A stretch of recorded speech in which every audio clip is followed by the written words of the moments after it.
De wenboord van Alberto Bauma loopt 100 meter van het plak dat het drama juist let in de media afspelen.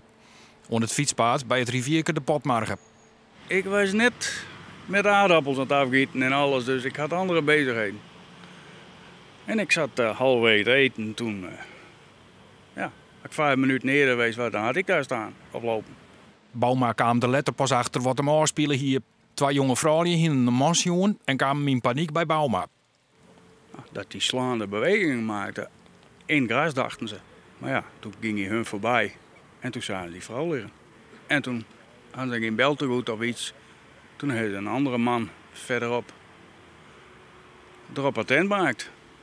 En die is er even heen geweest. Nou, toen was de ambulance er al. En toen politie. En toen ging het zo snel allemaal. Zo'n justerioen is het een drokte van belang onder oude lune. Het onderzoek ging justerioen let terug en begon van hem onwerbe tijd. Ik heb een kort nachtje gehad.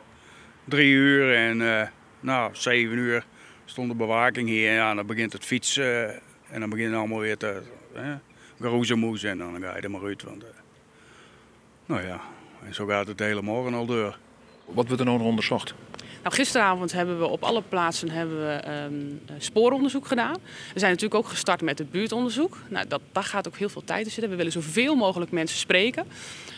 Daarnaast doen we ook gericht echt een getuigenoproep van mensen die dus of iets bij de WERS iets hebben gezien, of iets bij de Oude Lune, of misschien wel bij die andere 2 incidenten die dus later bij ons kwamen, bij de Klanderij of bij de Tijnjedijk.